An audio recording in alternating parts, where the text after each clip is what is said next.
Je vous le disais, en marge de la visite du président de la transition à Moscou en Russie, 3 nouveaux accords ont été signés entre le Mali et la Fédération de Russie après une séance de travail approfondie des 2 délégations. Les 2 pays s'engagent sur des chantiers économiques et énergétiques.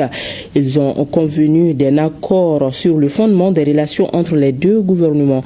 Nous retrouvons nos envoyés spéciaux Sira Batili et Adama Kamara. Le Mali et la Russie dans une logique de dynamisation des secteurs clés de développement.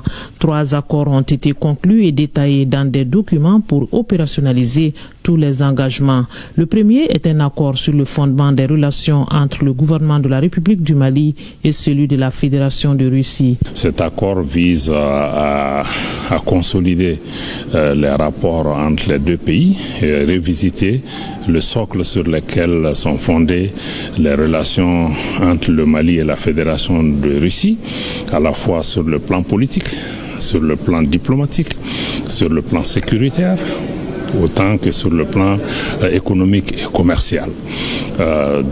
Cet accord-là est un élément important parce qu'il permet de situer les relations dans une perspective dynamique en essayant d'actualiser les fondements de cette relation.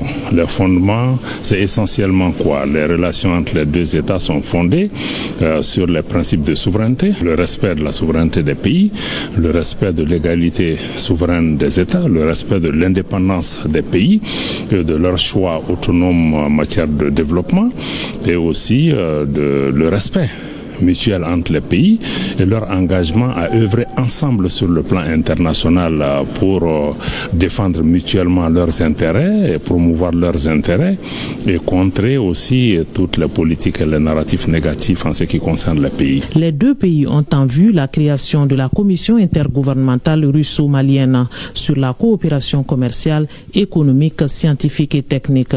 Il s'agit en clair de faciliter l'accès aux technologies et au marché russe en offrant des opportunités pour le développement économique du Mali. Cet accord trace le cadre dans lequel vont s'établir et se développer toutes les relations qui ont déjà commencé depuis 2023 entre le Mali et la Fédération de Russie. Disons que c'est un renforcement de ces relations depuis 2023 parce que comme vous le savez, à court terme, le Mali mène des activités commerciales sur le blé. Nous envisageons donc de développer ces relations commerciales sur les intrants agricoles et sur les produits pétroliers.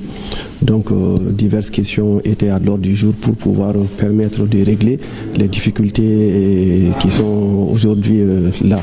Maintenant, sur le moyen et le long terme, il s'agit donc d'envisager rapidement la réalisation de tous les projets qui étaient envisagés, notamment dans le domaine des transports, concernant les camions et également concernant le chemin de fer. Pour le secteur énergétique, la Fédération de Russie et la République du Mali s'engagent dans le domaine de l'utilisation de l'énergie atomique à des fins pacifiques.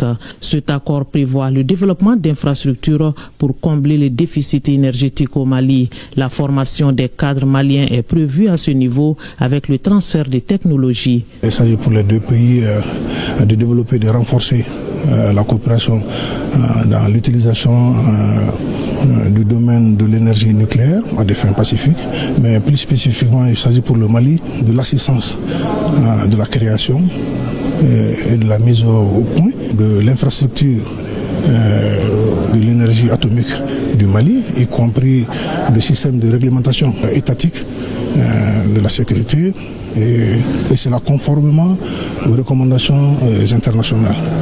Mais il s'agit également pour nous de l'apprentissage, de la formation et du perfectionnement des spécialistes de l'industrie nucléaire chez nous. La coopération Mali-Russie a pris un nouveau tournant évolutif, prenant en compte les préoccupations du moment, celles de développement durable.